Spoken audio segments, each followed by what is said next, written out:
Hey there, my name is Alex, I am the Silvermont, and we're going to talk social media in this video. There is a slight relevance to video games, but it's rather tangential.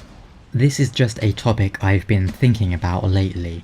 On that note, I'm going to play it over some unrelated game footage, but yes, social media. If you are around my age, that is 28 at the moment, then you probably grew up as social media was starting to become a thing. It started to really take off in around, 2007 with Twitter and iPhones, but obviously we had MySpace and Facebook and all of that before. And these days, social media is this looming giant that is very hard to avoid. But are there really many positives that come from it? I wonder. As one of my friends put it, social media is a tool. It is not inherently good nor bad, but what we do with it. And I would argue most of what we do with social media is terrible. Let's start with the most obvious aspect, profiling. I know this sounds, crazy tinfoil hat conspiracy theory, but social media does profile you in a rather alarming way. These sites will gather so much personal information about you, whether you care about that or not is another matter, but the sheer fact they are doing it is a little alarming. I only really started to notice this gradually with small things. You search on Amazon for a product, let's say you search on Amazon for toothpaste, and then the next week you get a bunch of emails suggesting you different toothpastes.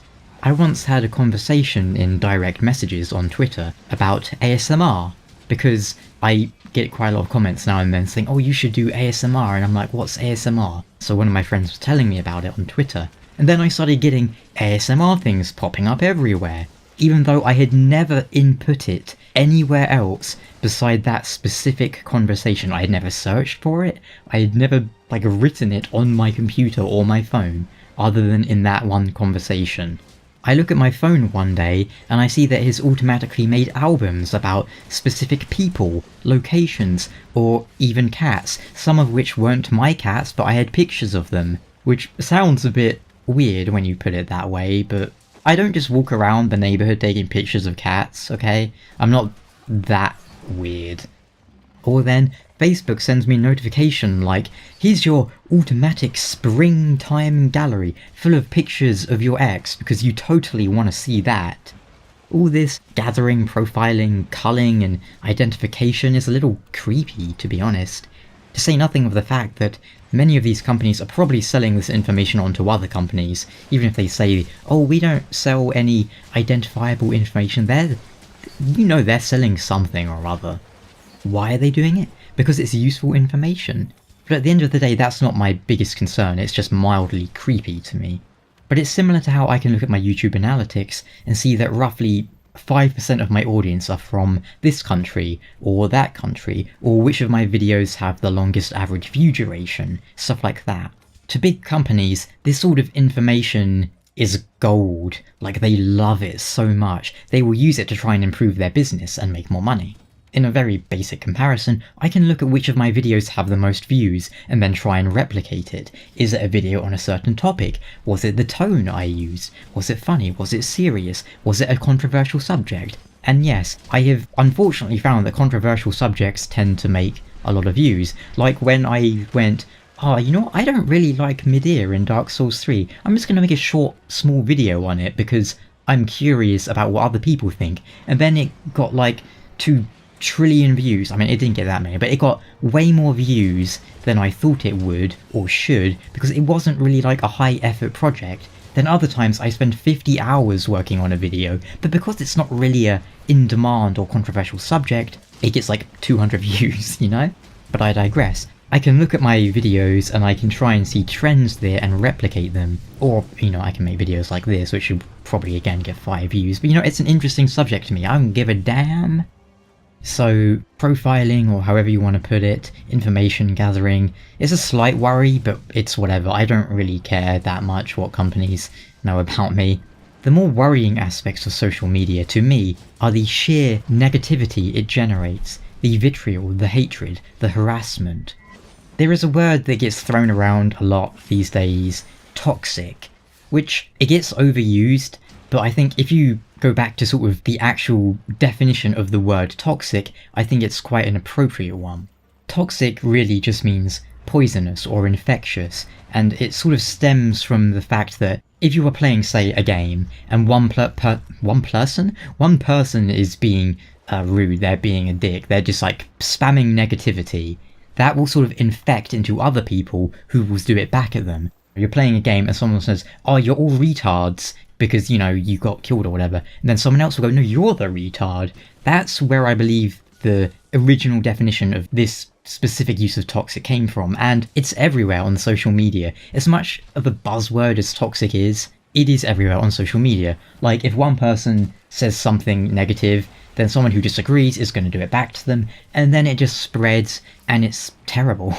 When I was in school, MySpace was a thing, and probably Facebook in the later bits of school, but for the most part, social media was a very new thing and quite rare. These days, if you're 15 and in high school, which you might be if you're listening to this video, you've probably also got a bunch of social media accounts like Instagram, Twitter, Snapchat, Facebook, whatever.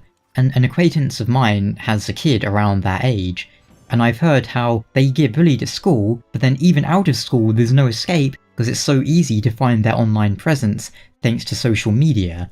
Which, no, you don't have to have social media, but there is a sort of slight pressure to have it because it's so big and so popular. That in itself seems pretty rough, but then I also realised recently that every time I look at Twitter, 9 out of 10 times, what is trending is a negative topic. It's, this person said something which made other people mad. Why is that important? Why do you need that in your life? Sure, sometimes I'll see, like, Dark Souls is trending because there's a big new announcement, or Godzilla is trending because there's a new trailer with Mothra in, but most of the time it's one group attacking another group, or a group attacking an individual, or an individual attacking a group, and how many celebrities or politicians have gotten into big trouble over some remark they made on Twitter? It's a very basic concept, but not one many people seem capable of grasping. The world is a very big place. There are a lot of people and a lot of countries on the earth. There are many different cultures, but generally speaking, humans trend towards solipsism. And whilst many people might claim otherwise, tolerance is not something baked into us. You just need to look at human history. And sure, it is changing to some extent as the world becomes more global thanks to the internet and TV, media, all these things. But you can't force it. Tolerance is something that comes very slowly and gradually. And often the people who preach tolerance are the least tolerant of all. It's not necessarily these arguments on social media that are the problem. If someone is harassing you on the internet, a lot of the time you can just turn your phone off and walk away from it. Of course, it's slightly different if that social media presence is part of your occupation, and even more so if what happens on Twitter then has real-world ramifications. Say, you make jokes 10 years ago, then you get fired from the movie you were working on because of it. See, there's a professional world and a private world. Do you really think your doctors, your lawyers and politicians are like that, their public image, all the time?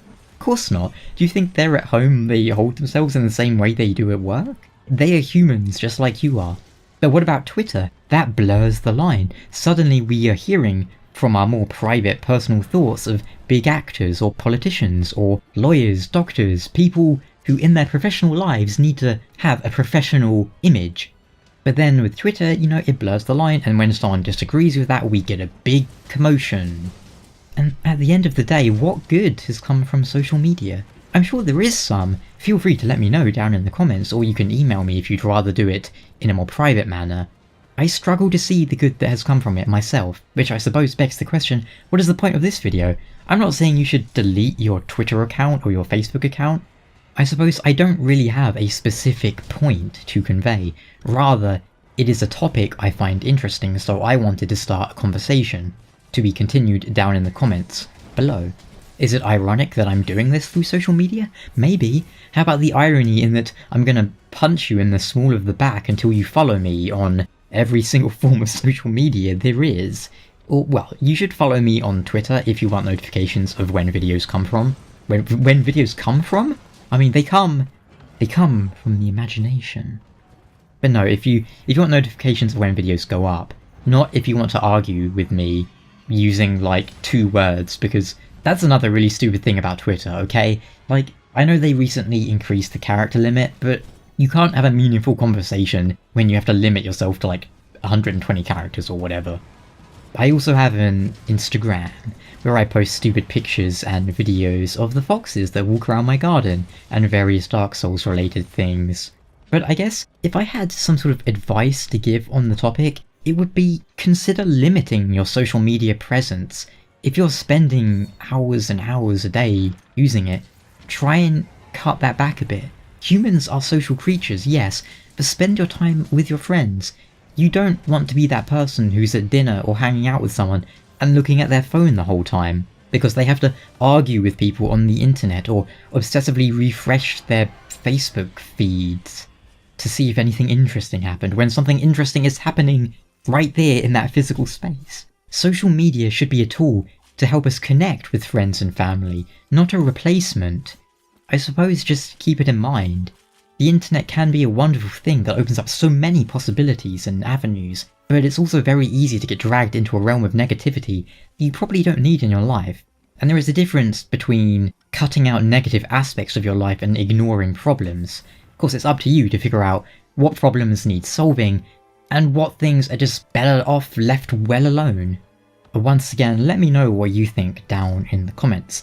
I'm sure everyone's had some sort of experience, whether positive or not, and maybe we'll touch on this subject again in a while, if there's a constructive place for this conversation to go. Until then, you take care, and remember to follow me on Facebook, MySpace, Instagram, Bebo, Vivo, Snapchat, Twitter, WhatsApp, hot sauce, ketchup, mayo, and barbecue brisket baskets. Ciao.